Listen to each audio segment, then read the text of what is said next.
Alexandra Guadano, and I'm joined today by Beth Susman, who is the Vice President of HR Shared Services at Quintiles. Thank you for joining us, Beth. Thank you for having me.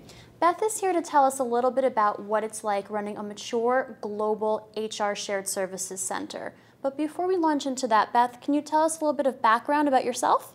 Sure. I've been an HR professional for over 20 years. I've been with Quintiles now for 10 years running its Human Resource Shared Services operation. Prior to that, I've had experience in consulting as well as in-house HR benefits administration, compensation, and HRIS. Great, thank you, Beth.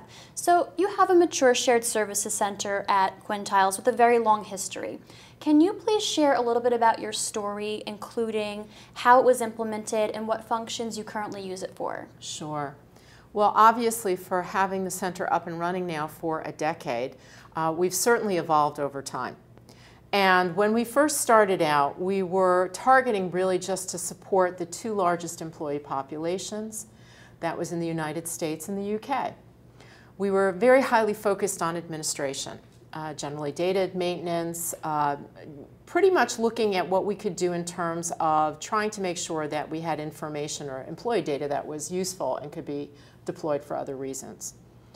Over time, what we have done is we have evolved now into a much more extensive and I would say robust HR Shared Service Center environment. We have expanded geographically.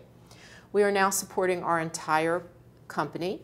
We are supporting 23,000 employees in 60 countries. We have site operations in Asia, Europe, and the Americas.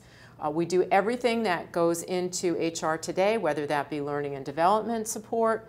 We support recruitment and onboarding activities. We are responsible for integration with payroll. We do employment contract administration. And we also provide customer service support during many of our annual cycles, whether that be performance review, talent review, succession planning, compensation planning. Great. So in your experience, Beth, what is the advantage of having a core system in place for shared services for a global company like yours?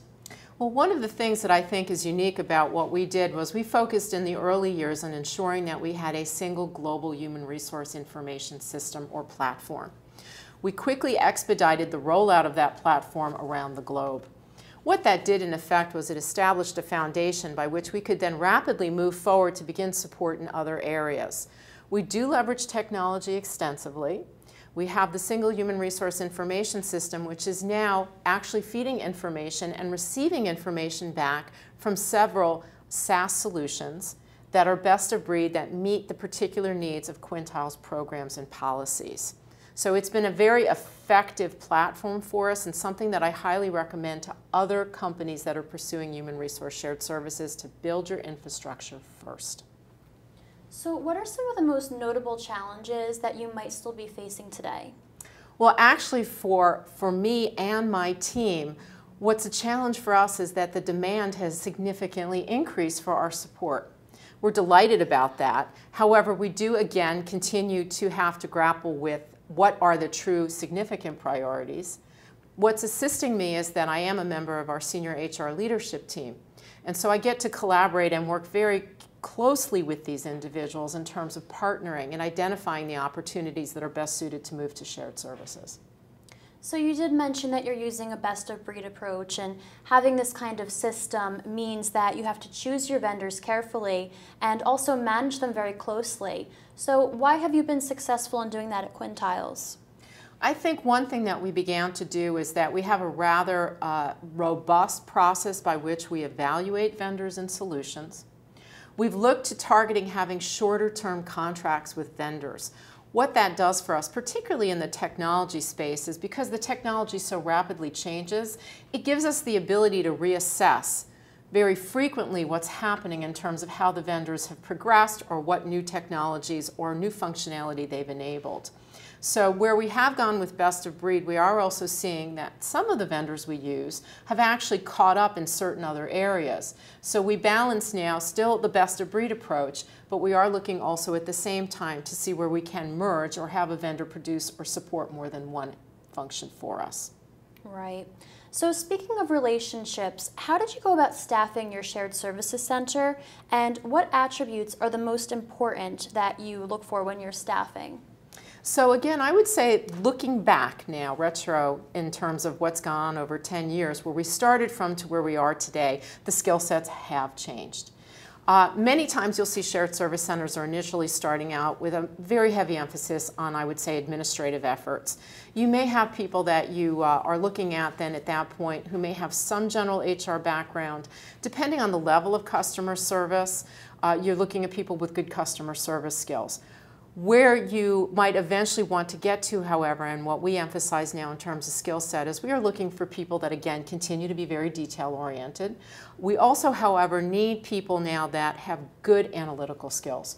We are focusing much more on dealing with more complex issues, with doing more problem solving, and doing a lot more of program and project management in terms of some of the deliverables for HR.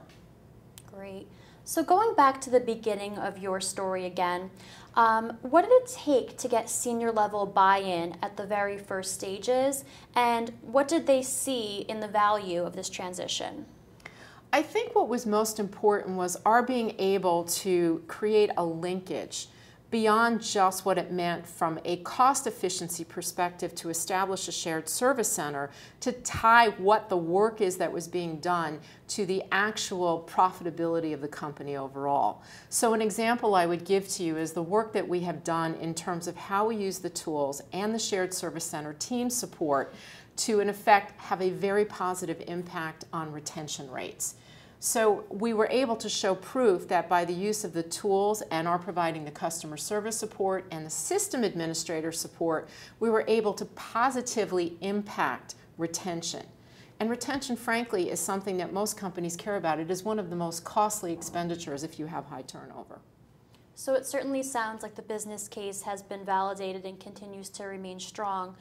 To what do you attribute your center's success, and how would you advise a company looking to achieve a more robust shared services center? First and foremost, I have to credit the success of the shared service center on my team. I have an excellent group of individuals that work with me. They're creative, they're process thinkers, they're great project managers, and they genuinely care about employees. So they've been a huge asset for me. I do think that in terms of the success of any shared service center, you have to really understand the nature of your company's business and who your company is. The culture plays an important part, the demographics of the employees, all have to be carefully examined. You have to come up with the appropriate business model to meet the needs of the organization. Well, thank you so much for joining us. That's all the time we have for today. Once again, I'm Alexandra Guadano, and thanks for joining us. Until next time.